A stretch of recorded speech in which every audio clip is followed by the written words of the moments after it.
Assalamualaikum warahmatullahi wabarakatuh. Apa kabar anak-anak hari ini? Semoga kalian masih semangat ya belajarnya. Hari ini kita akan belajar tentang bumi, planet yang kita tinggali. Bumi itu terbentuk pada 4,6 miliar tahun yang lalu. Bumi ini merupakan salah satu planet bagian dari tata surya dan memiliki satu satelit, yaitu bulan. Bumi melakukan pergerakan, yaitu ada rotasi bumi dan revolusi bumi. Rotasi adalah pergerakan bumi pada porosnya atau pada sumbunya, sedangkan revolusi adalah pergerakan bumi mengelilingi matahari. Nah, tadi kan kita sudah singgung ya bahwa bumi itu memiliki satelit, yaitu bulan. Pada kali ini kita akan membahas pula pergerakan bumi dan bulan. Kita lihat dulu untuk pergerakan bumi, yaitu rotasi. Rotasi adalah perputaran bumi pada porosnya. Bumi berputar pada porosnya dari arah barat ke timur. Lamanya putaran bumi pada sumbunya disebut kala rotasi. Kala rotasi bumi lamanya 23 jam 56 menit 4 detik atau 1 hari ya. Kita biasanya membulatkan menjadi 24 jam. Maka dari itu satu hari itu biasanya dihitung 24 jam. Nah, berarti itu dihitung dari kala rotasi bumi.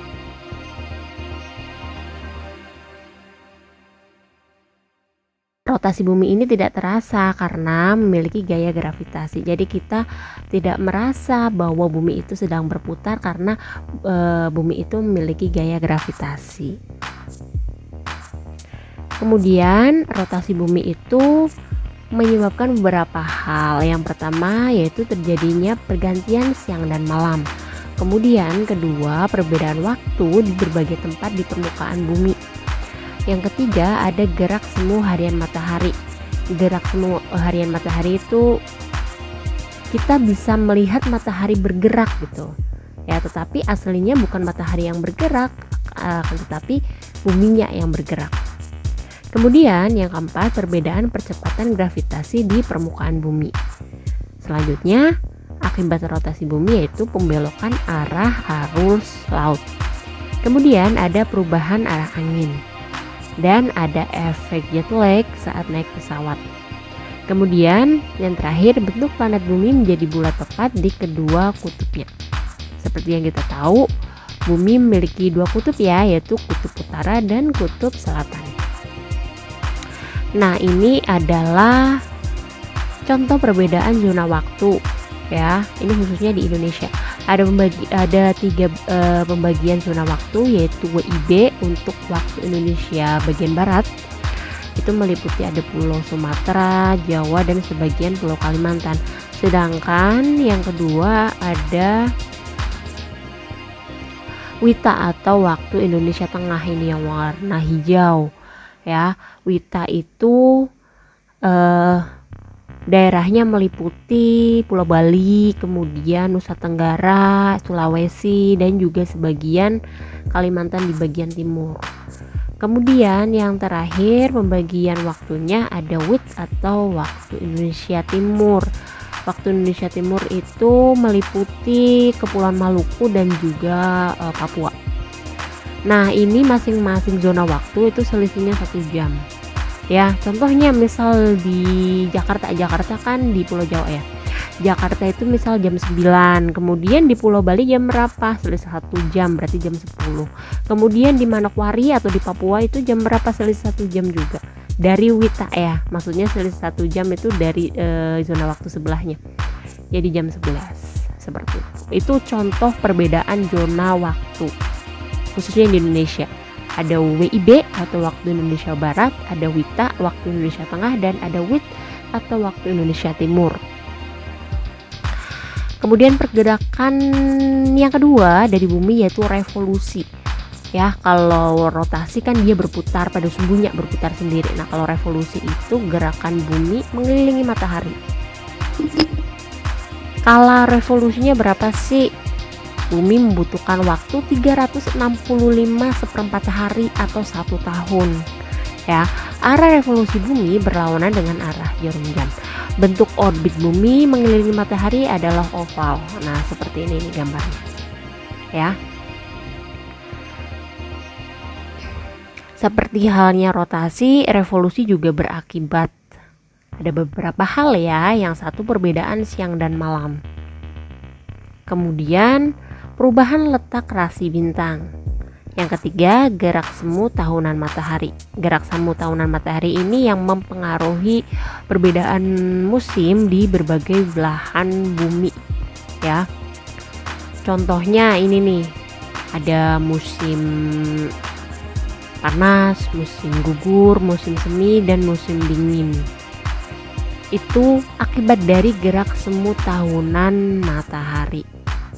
Seperti yang ada di gambar ini nih, matahari itu terlihat seperti bergerak setiap tahun, ya. Misal di tanggal 21 Maret itu berada tepat di tengah di garis khatulistiwa. Kemudian pada tanggal 21 Juni seolah-olah matahari itu bergerak ke atas atau ke arah utara, ya.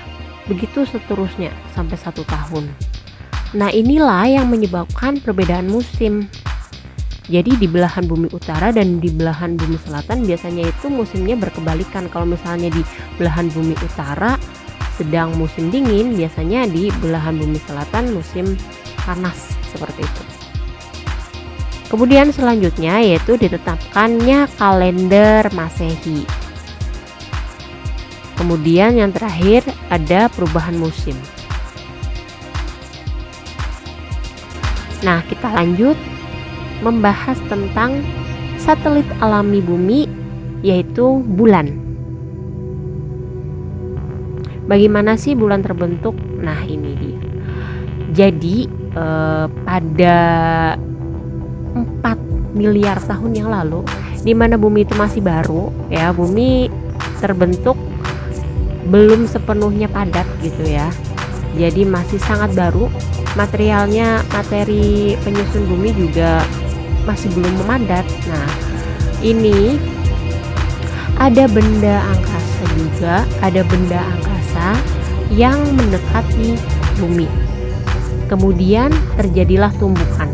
Dari tumbukan ini, partikel dari bumi dan partikel dari benda angkasa yang menabrak bumi itu memadat, ya.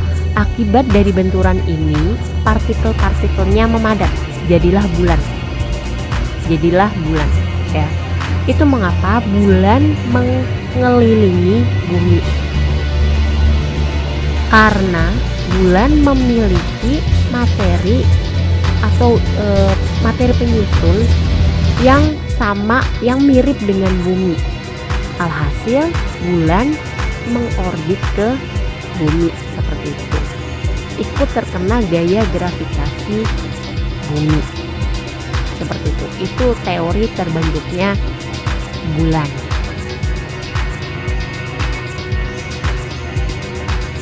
Kita kenal lebih jauh tentang bulan ya. Jadi bulan merupakan benda langit yang mengelilingi bumi atau satelit alami, ya. Kemudian bulan ini tidak memancarkan cahaya, melainkan hanya memantulkan cahaya matahari. Jadi kalau kamu melihat bulan bersinar pada malam hari, itu bukan sinar yang asli dari bulan, tetapi hanya pantulan cahaya matahari saja. Kemudian bulan itu berbentuk bulat mirip dengan planet. Permukaan bulan itu berupa dataran kering dan tandus dan banyak kawah. Bulan tidak memiliki atmosfer sehingga sering terjadi perubahan suhu yang sangat drastis. Bulan ini juga melakukan 3 pergerakan sekaligus, yaitu rotasi. Jadi dia bergerak pada sumbunya, kemudian revolusi terhadap bumi, berarti bulan mengelilingi bumi ya. Kemudian yang ketiga adalah bulan dan bumi sama-sama mengelilingi matahari. Jadi revolusi matahari.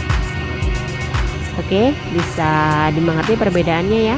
Kalau tadi bumi itu hanya 2 pergerakannya, rotasi dan revolusi. Sedangkan untuk bulan itu ada 3, rotasi, revolusi terhadap bumi, dan revolusi terhadap matahari. Pergerakan bulan ini juga berdampak apa saja? Yang pertama ada pasang surut air laut. Nah, pasang surut ini ada dua jenis ya, yaitu pasang purnama dan pasang berbagi. Kemudian yang kedua ada pembagian bulan. Di sini ada bulan sinodis dan bulan sideris. Kemudian yang ketiga ada fase-fase bentuk bulan. Kita lihat fase-fase bentuk bulan dari pertama muncul sampai dia mati kayak gitulah. Ya, jadi ini dilihat di bulan hari pertama dia muncul. Itu bentuknya bulat tapi tidak terang gitu ya. Itu hari pertama. Kemudian dia akan membentuk bulan sabit. Oke, kemudian setelah itu dia akan berubah bentuk menjadi bulan separuh atau bulan setengah. Selanjutnya dia akan berbentuk cembung ya, ini seperti ini. Kemudian pada pertengahan bulan itu bulan akan bulat sempurna dan bersinar terang. Itulah bulan penuh atau bulan purnama. Kemudian setelah bulan purnama dia akan kembali mencembung ya, dia akan kembali menjadi cembung. Kemudian berubah lagi menjadi bulan setengah atau separuh dan berubah lagi menjadi bulan sabit, kemudian bulan mati. Lanjut lagi hari pertama lagi, seperti itu seterusnya. Selama 1 bulan nih dia si bulan ini bentuknya di langit itu berbeda-beda begitu ya. Oke, sampai di sini dulu materi kita hari ini. Semoga bermanfaat untuk kalian. Jangan lupa dicatat ya materinya. Sampai berjumpa di pembelajaran selanjutnya. Wassalamualaikum warahmatullahi wabarakatuh.